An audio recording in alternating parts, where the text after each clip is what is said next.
প্রিয় দর্শক, আমন্ত্রণ জানাচ্ছি এনটিভির প্রতিদিনকার আয়োজন স্বাস্থ্য প্রতিদিনে। আপনাদের সঙ্গে আছি আমি ডাক্তার সাখাওয়াত হোসেন।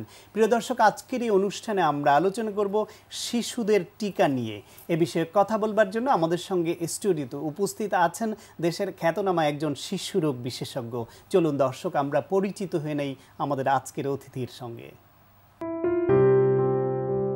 অধ্যাপক ডাক্তার সাইদা আনোয়ার 1962 সালের এপ্রিলে চট্টগ্রাম জেলায় জন্মগ্রহণ করেন। তিনি 1987 সালে চট্টগ্রাম মেডিকেল কলেজ থেকে এমবিবিএস ডিগ্রি অর্জন করেন। এরপর তিনি চিকিৎসা বিজ্ঞানে উচ্চতর এফসিপিএস ডিগ্রি অর্জন করেন। বর্তমানে তিনি ঢাকা মেডিকেল কলেজের শিশু বিভাগের ইউনিট প্রধান হিসেবে কর্মরত আছেন। ম্যাডাম, আপনাকে আমন্ত্রণ জানাচ্ছি আমাদের অনুষ্ঠানে। ধন্যবাদ আপনাকেও এবং এনটিভির দর্শকদেরকেও ধন্যবাদ। ম্যাডাম, এই যে টিকা বলতে সাধারণ অর্থে আমাদের যখন ছোটবেলার সেই স্মৃতি ভাসে তখন বুঝি ইনজেকশন, কিন্তু আমরা জানি যে টিকা খাওয়ারও আছে, আবার ইনজেকশন দেওয়ারও আছে। একটু শিশু বয়সে তার কি রোগের প্রতিরোধক হিসেবে কি টিকা আছে?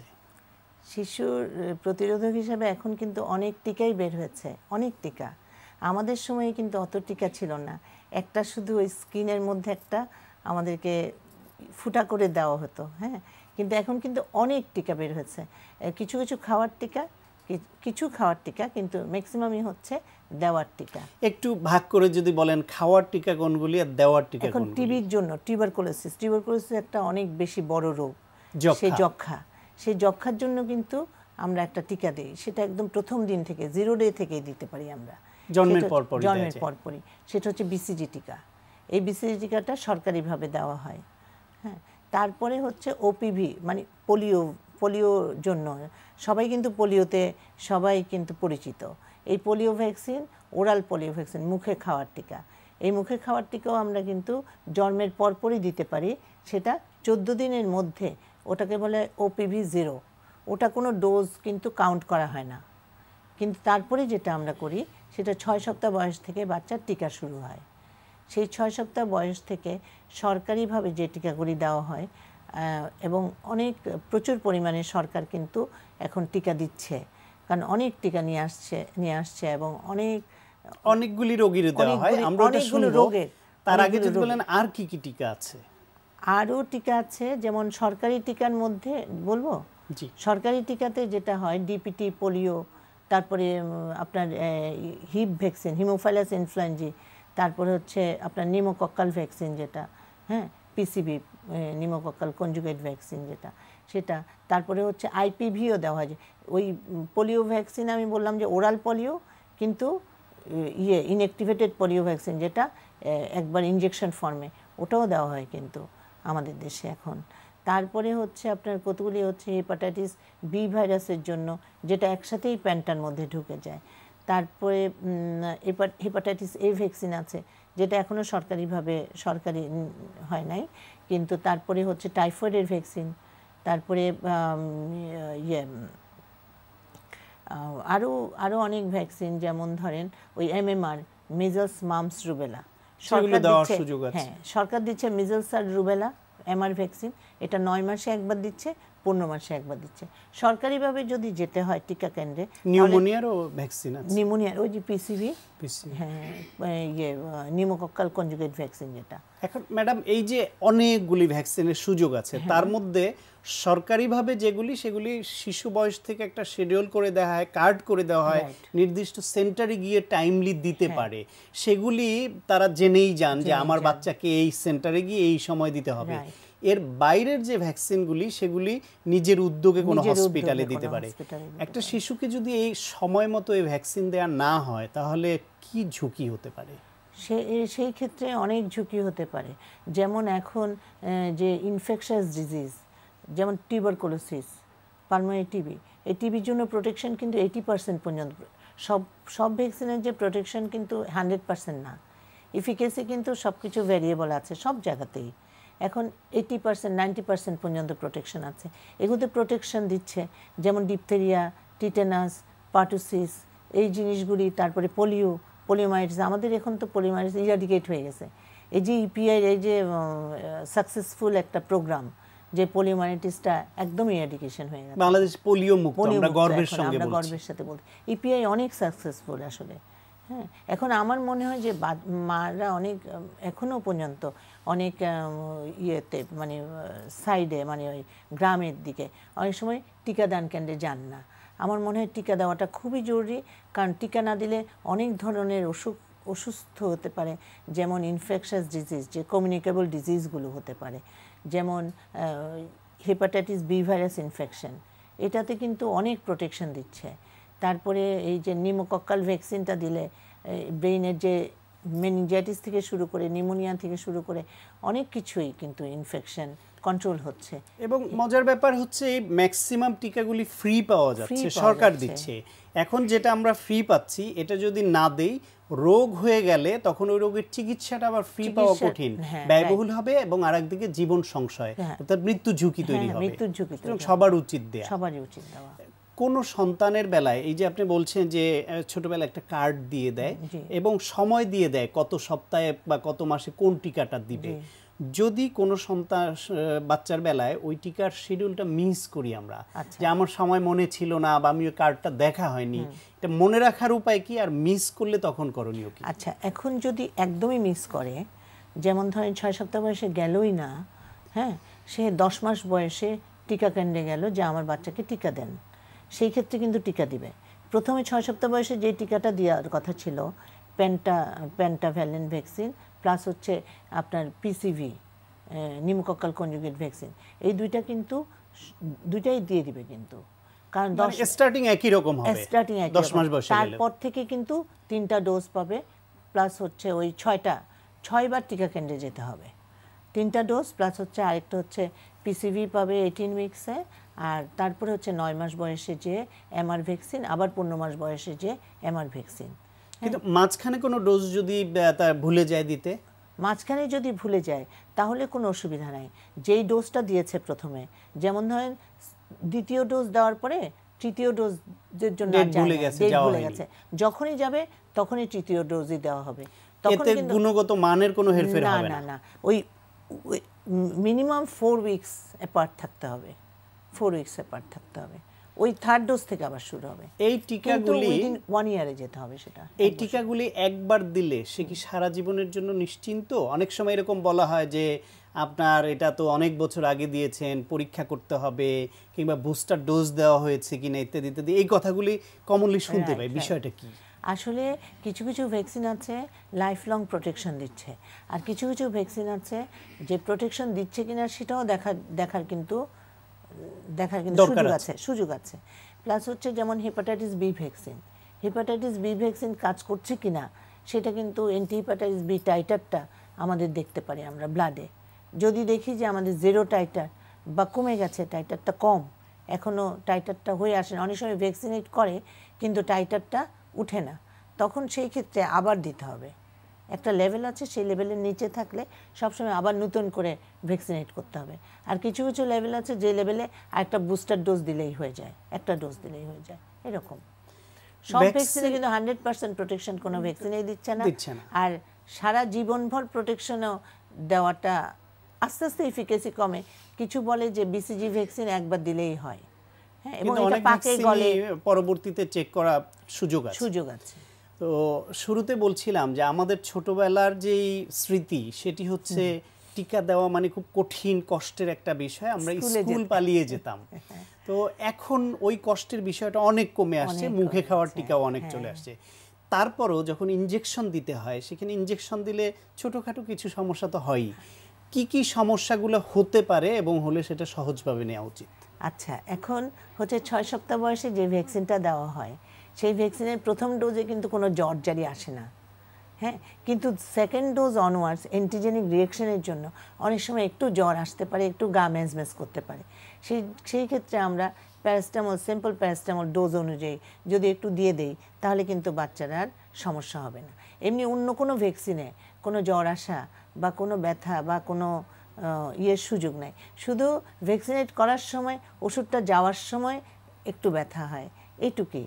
নাহলে এখন এত সুন্দর মানে সিরিঞ্জ, এত সুন্দর নিডল আছে যে প্যাক করা একদম কমপ্লিটলি হয়ে আসে, এটা আসলে কোনো এখন ব্যথা যে আগে যেমন অনেক মোটা মোটা আমাদেরকে নিডল দিয়ে খুব ব্যথা দিত, হ্যাঁ এখন কিন্তু সেই ব্যথাটা আসলে অনেকটা কমে গেছে।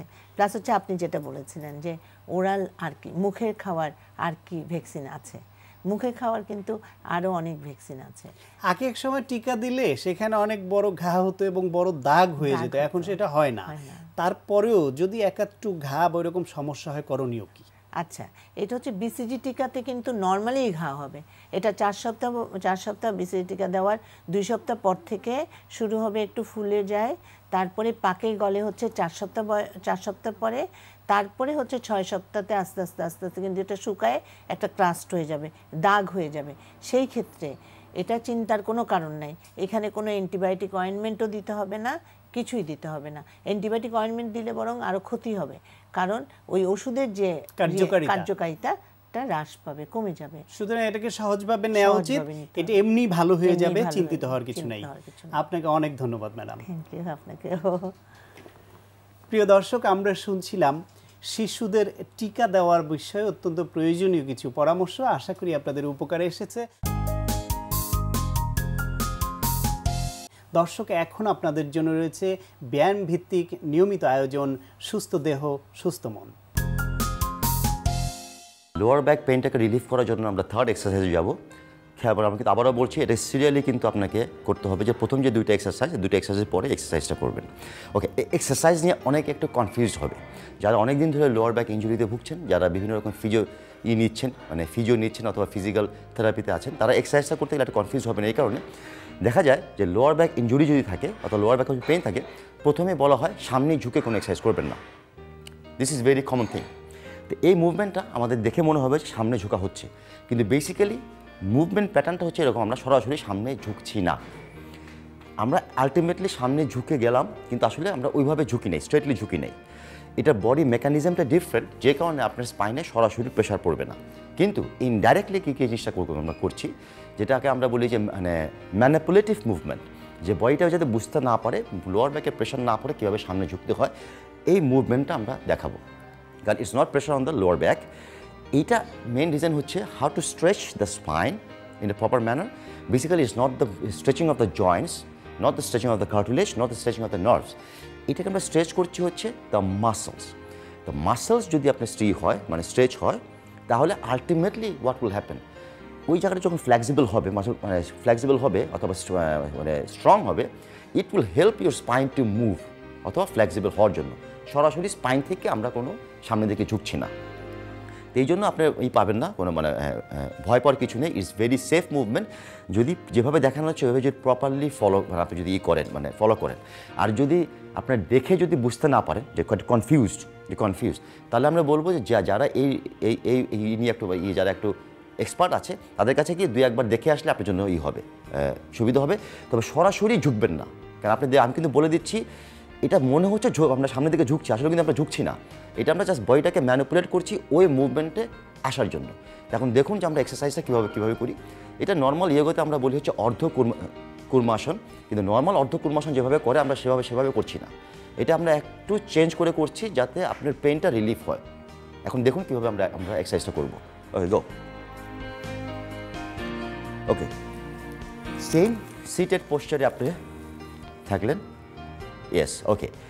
এখন এইখান থেকে যে জিনিসটাকে আপনি দেখে যাচ্ছেন, যখন সে ব্রিথ ইন করবে, একই মেকানিজম, একই প্রিন্সিপালস, যখন ব্রিথ ইন করলো, চেস্টটা সাইড ওয়াইজ এক্সপ্যান্ড করলো, এর মনে হবে যে এখানে একটা দড়ি দিয়ে স্পাইনটাকে টানা হচ্ছে, তাহলে কি সামনের দিকে চলে গেল, কিন্তু not the spine, not the body. এবং স্পাইনের কারণে যেটুকু লিম্ব মুভমেন্ট যতটুকু হবে অতটুকুই। ওকে, নাও দিস, এখান থেকে যখন সে ব্রিথ আউট করবে, ব্রিথ আউট, বডিটা রিল্যাক্স করে দিবে, রিল্যাক্স, পিছন থেকে সে বসে যাবে যতটুকু যার ফ্লেক্সিবিলিটি, হাত টান থাকবে না, হাতটা ছেড়ে দিবে, টান থাকলে লোয়ার ব্যাকে প্রেশার পড়বে। ওকে, দিস। এখন এখানে পুরোটা কার্ভ করবেন না, যেহেতু ও ফ্লেক্সিবল, ও বেশি দূর গেল। যারা ফ্লেক্সিবল না, তারা যতটুকু যেতে পারেন ততটুকুই। ফ্লেক্সিবল কেন হিপসটা থায়ের সাথে লেগে গেল। যারা ফ্লেক্সিবল না, তারা চেষ্টা করবেন না। এটা ব্রিদিং প্যাটার্নে অনুযায়ী আপনি লিম্বটা যতটুকু মুভমেন্ট করবে ততটুকুই আপনি করবেন, কারণ বিভিন্ন জনের বিভিন্ন ফ্লেক্সিবিলিটি থাকে। কাউকে দেখে যদি ইমিটেট করতে নেন তাহলে ইনজুরি হবে। This is the movement, proper movement. যারা ফ্লেক্সিবল তারা এভাবে করতে পারেন, যারা ফ্লেক্সিবল না তারা যতটুকু ফ্লেক্সিবিলিটি হয় উইদাউট প্রেশার ওটুক পর্যন্ত করবেন। Okay, go in. This is a very risky exercise, এই জন্য আমি বলছি যদি আপনি একটা কনফিউজ থাকেন, go to an expert. Okay, go down, breathe in, breathe out. যখন ব্রিথ আউট করবে বডিটা ছেড়ে দেবেন, তখন বডি টাইট রাখবেন না, টাইট রাখবেন না। বডি টাইট রাখলেই তখন এইখানে প্রেশার পড়বে। এগেন গো, সেম খেয়াল রাখবেন যখনই ব্রিথ ইন করছে বডি এই দিকে যাচ্ছে, খেয়াল করবেন, the spine is going this way. Okay, কিন্তু নট বেশি, বেশি হয়ে গেলে কিন্তু এটা হয়ে যাবে, হাইপার হয়ে যাবে। ওকে, ব্রিথ আউট, যখন ব্রিথ আউট হচ্ছে the curve is going this way, not this way, একটু বাঁকা হচ্ছে। এই ছোট ছোট মুভমেন্টের মাধ্যমে আপনার স্পাইনটাকে ফ্লেক্সিবল এবং স্ট্রং করতে হবে because of the therapeutic value. Okay, up. Okay, এই এক্সারসাইজটা আমরা করব 5 to 6 সেটস। তবে খেয়াল করবেন প্রপার মুভমেন্ট, খুব ফাস্ট মুভমেন্ট না, আবার খুব স্ট্যাটিক মুভমেন্ট না যে একটা জায়গায় 30 সেকেন্ড থাকবেন তা না। মানে যাবেন আসবেন with the control manner, with the breathing pattern, মানে নিঃশ্বাস নিতে নিতে যতটুকু লাগে। মানে একটা সিম্পল আমি একটা এক্সাম্পল থেকে টাইমিংটা, যেমন একটা টাইম নিয়ে কনফিউজ হয়ে গেছে কতক্ষণ টাইম নেব। তা আমরা যে জিনিসটা করি, আমরা যদি মুডটা করি এরকম, হ্যাঁ ধর সাপোজ প্রথমেই আমি এটা রাখলাম, হাতটা দেখালাম, যখন ব্রিথ আউট করব এখান থেকে শুরু হবে যে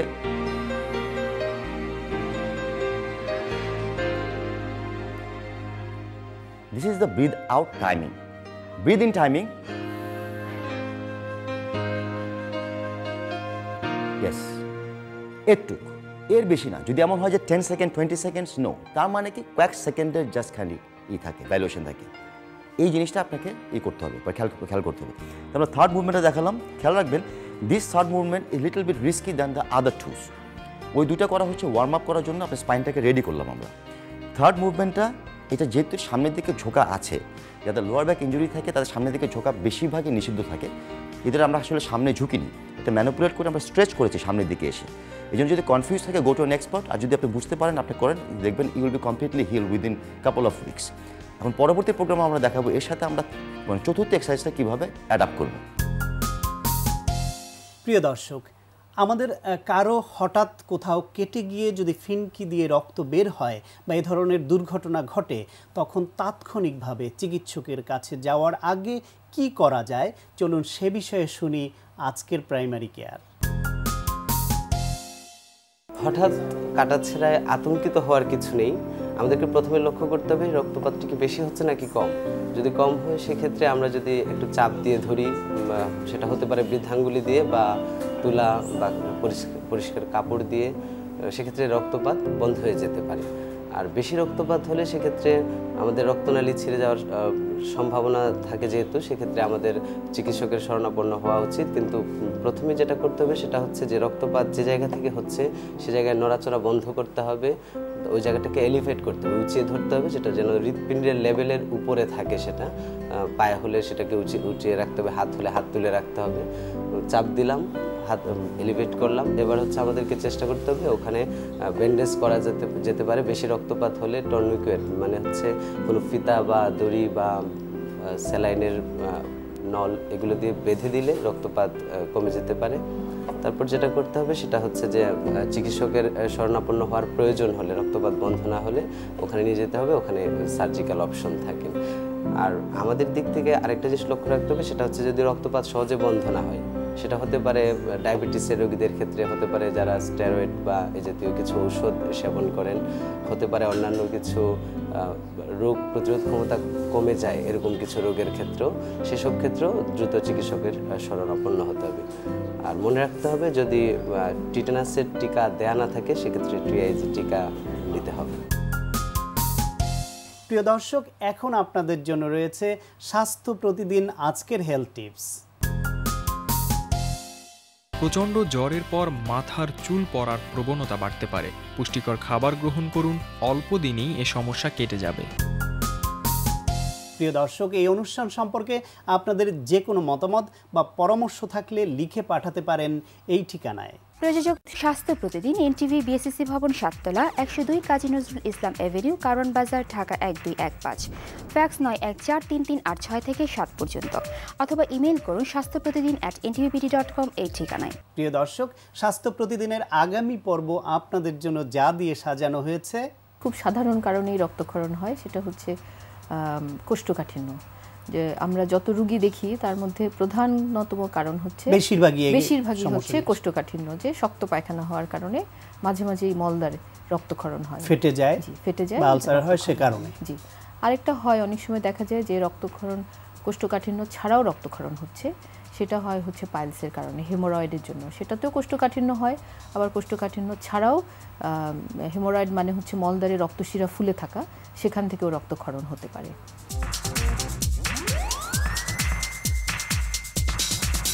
প্রিয় দর্শক, বিশ্বের যে কোনো প্রান্তে যে কোনো সময় এনটিভিতে সম্প্রচারিত আপনার প্রিয় স্বাস্থ্য প্রতিদিন অনুষ্ঠান দেখার জন্য ভিজিট করুন আমাদের পূর্ণাঙ্গ ওয়েব পোর্টাল www.ntvbd.com। দর্শক, আজ এ পর্যন্তই। সবাই ভালো থাকুন, সুস্থ থাকুন এবং নিরাপদে থাকুন। দেখা হবে আগামীকাল ঠিক একই সময়ে নতুন কোনো অতিথি নিয়ে।